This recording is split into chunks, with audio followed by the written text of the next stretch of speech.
Bonjour vous! J'adore Halloween, genre vraiment c'est ma fête préférée de l'année. J'aime tout, j'aime l'ambiance, j'aime les citrouilles, j'aime les fantômes, les squelettes, les sorcières. Vraiment c'est ma fête préférée de l'année, même avant mon anniversaire. Dès le 1er septembre je pense à Halloween, je pense à mon déguisement et dès le 1er octobre, parce que ma famille veut pas que je le fasse avant, je décore la maison. Mais pourtant cette année, Halloween a un goût un peu différent. C'est pas pareil que d'habitude. Oh, je dois aller en cours moi, je vais être en retard.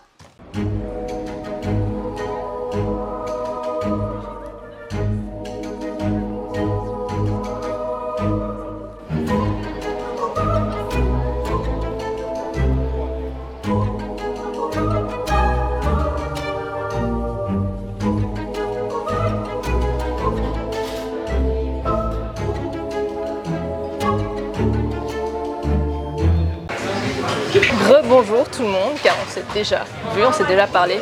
Je suis actuellement dans le Lloyd Café, qui est un café juste à côté de la Grand Place, qui est par là derrière. C'est un endroit que j'aime beaucoup. Et je viens toujours ici parce qu'ils ont de très bons chai latte qu'on va goûter maintenant ensemble.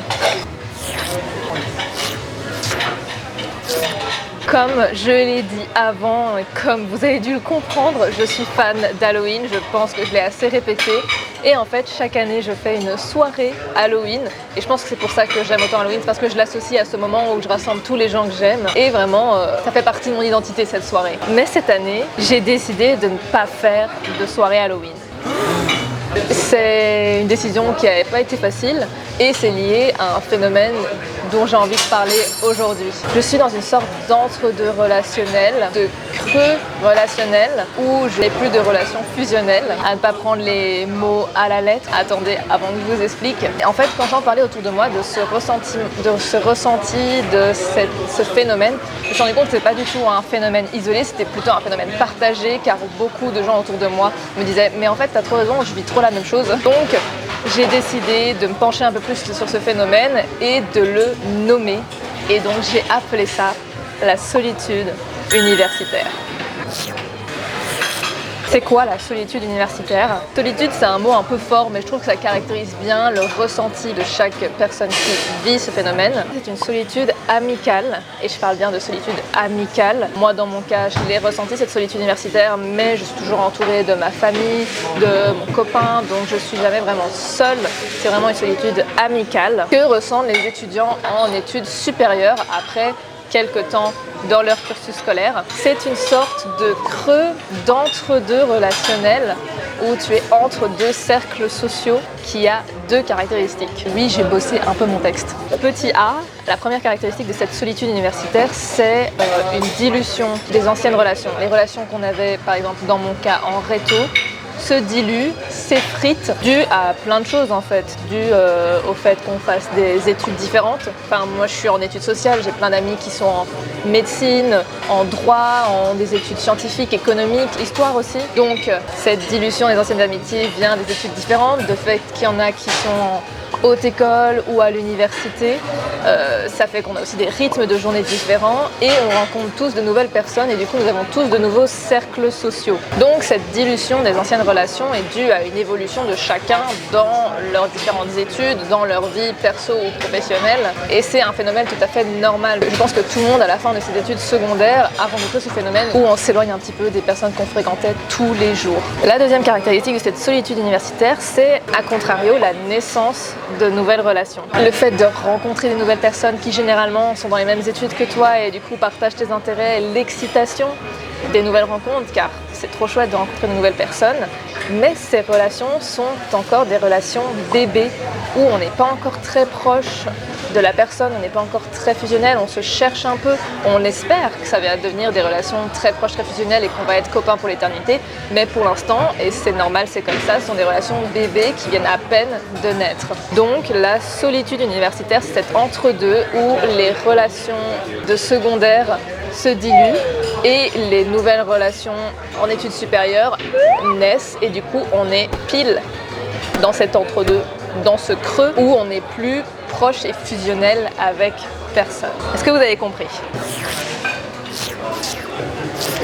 Je l'ai vécu, cette solitude universitaire, et personnellement je n'en voyais pas la fin. Il faut savoir que même si j'en parle de manière très détachée, c'est quand même quelque chose que quand tu le vis assez mal.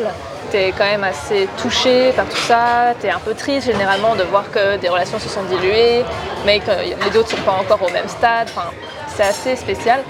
Et moi, pour m'en sortir, j'ai suivi les conseils de ma mère, car je suis venue chez ma mère. Quand je lui ai dit « Maman, je me sens seule », ma mère qui est très action-réaction m'a simplement dit « Maya, sors, rencontre de nouvelles personnes ». J'ai appliqué son conseil et je l'ai même surappliqué en commençant à agir comme la personne que je voulais être et devenir. J'agissais comme une meilleure Maya, celle que j'aspirais à être, en faisant des trucs grave random mais qui pour moi n'étaient pas naturels au départ. Rien que le fait d'aller vers les gens, de sortir de sa zone de confort, faire de nouvelles rencontres, c'est quelque chose qui n'était pas naturel pour moi de base, mais c'était quelque chose que je voulais devenir et du coup ce qui n'était pas naturel, toutes ces actions non naturelles le sont devenues avec le temps parce que plus on fait quelque chose, plus ça devient une habitude et j'ai pu me créer de nouvelles relations sociales, un nouveau cercle social qui me fait beaucoup de bien.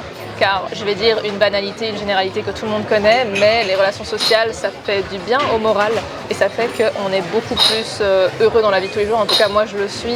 Et quand je vais bien mentalement, j'ai plus de projets, j'ai envie de faire plein de trucs, j'ai envie de conquérir le monde. Donc la solitude universitaire, pour faire un rappel, c'est un creux, une sorte d'entre-deux relationnel caractérisé par la dilution d'anciennes amitiés, d'anciennes relations qui étaient fusionnelles et la naissance de nouvelles relations dites encore bébés. Comment en sortir? Moi, j'ai agi comme la personne que je voulais devenir en rencontrant plus de gens. C'est un phénomène qui est partagé quand j'en ai parlé autour de moi. Je me suis rendu compte que je n'étais pas seule du tout à avoir ce ressenti, avoir ce creux, cet entre-deux. Et c'est pour ça que j'avais aussi envie d'en parler ici sur les réseaux, car moi qui me sentais seule, le fait d'en parler autour, ça m'a aidé. Et du coup, peut-être que des gens qui ont ce ressenti, qui n'ont pas réussi à le nommer, vont pouvoir tomber sur cette vidéo et se dire qu'en fait, ils sont pas seuls. Et c'est important d'en parler aussi et de légitimer ce phénomène en lui mettant un nom, parce qu'on dit souvent, oui, les études supérieures, c'est les meilleures années de ta vie. Du coup, on ne se sent pas légitime de se sentir triste. Mais j'ai envie de légitimer ce ressenti et ce phénomène. Rien qu'en le nommant, ça lui donne déjà une puissance, ça lui donne une existence en fait. Et je pourrais développer plus si ça vous intéresse. N'hésitez pas à en parler vous aussi autour de vous, à réagir à cette vidéo. Pour conclure, je vous donne rendez-vous l'année prochaine pour une soirée Halloween d'enfer quand je serai sortie de cet entre-deux relationnel, de cette solitude universitaire. Je vous fais de gros bisous. Bye bye.